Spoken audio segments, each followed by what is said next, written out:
I believe in peak state. You get a top athlete, you get in a concert, and you get in state, right?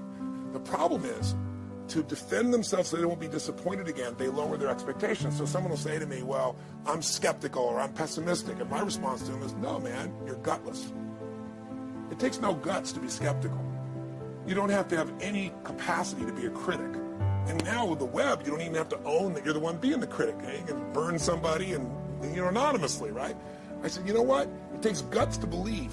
And if you think something's going to do it for you without you putting your guts on the line, you might as well forget it right now. So this idea that I'm skeptical or they got to prove it to me, it's the biggest lie. What that really is your fear talking. You're so scared of failing, you don't even want to get your hopes up. And if you don't get your hopes up, you might say, well, what if they get their hopes up and somebody gets disappointed? How many disappointments have we experienced in our business careers and in our lives? The difference is some people take disappointment and let it destroy them. Other people take disappointment and let it drive them. And you get to choose. Are you going to turn this thing into why it didn't work and a bunch of stories and excuses? Or are you going to take this thing that didn't work and figure out what are you going to do to make it work? And it may not happen the first time, the second time, the third time, but the people that are relentless find the way. And it's the common denominator in all these guys that are kind of our friends or family, money masters, the new money masters is they all did it with will. Nobody here inherited this stuff. Everybody figured it out and keep figuring it out. And it's going to keep changing. If you say, you know what, 1% of 99% of the money being made is being made by 1% of the people, because only 1% of the people will condition their mind and condition their body and follow through some daily rituals. The rest will tell a story about why it didn't work, how it wasn't their fault.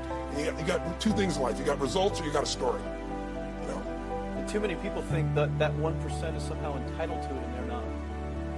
Which is, it's just all in the head. It's all in their belief. Which can be changed with some conditioning.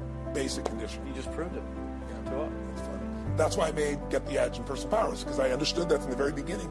Originally it was 30 days, and years later people would say, I've heard all the great results and everything else, man, but I don't have 30 days, and I'd be behind the glass, focus group, watching these people and want to shake them, like, you don't have 30 days to change your life, And okay, I'll make it 7 days, just one, because after 7 days you get momentum. I mean, think about it.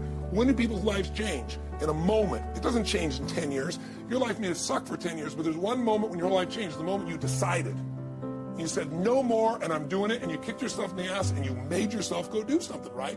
When you finally said, enough, no more, I quit, or let's begin, or I love you, there's a moment when somebody's life changes, and that can be gotten in a couple of days. So people watching don't have to wait until they've mastered everything. They got to get started and do what's next, and just put themselves in a state where they start making some progress. How many of you know that if you had your life to live over again, you could do more than what you've done? That proves the point that what we do and what we accomplish in life is only a tip of the iceberg of what's possible for us. Weakness. Do I have weakness? I am nothing but weakness. I'm not naturally strong or fast or flexible. I'm certainly not the smartest person in the world. I get emotional over stupid things. I eat the wrong foods. I don't sleep enough. I procrastinate and I waste time. I care too much about meaningless things and not enough about important things. My ego is too big. My mind is too small, often trapped inside itself. Now, all that being said, I have a saying. A person's strength is often their biggest weakness, but their weaknesses can become strengths. I don't accept that I am what I am, and that is what I am doomed to be. I'm fighting. I'm always fighting. I'm struggling, and I'm scraping and kicking and clawing at those weaknesses to change them, to stop them. Some days I win, but some days I don't. But each and every day I get back up and I move forward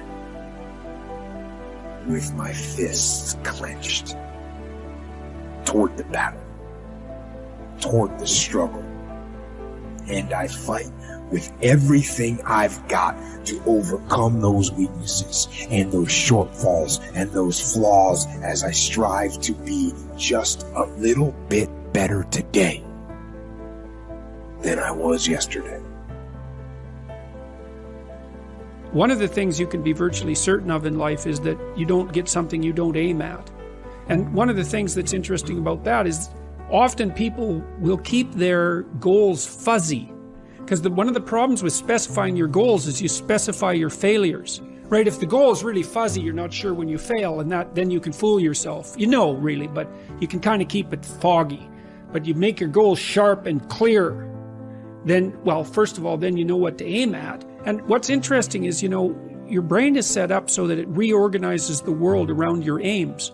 And that's not, I've also written about this in 12 Rules for Life quite extensively, and that's not a metaphor. Like, we don't see much of the world, because there's a lot of the world and there isn't much of us. And so we see what we aim at, we aim with our eyes. And here's an example. So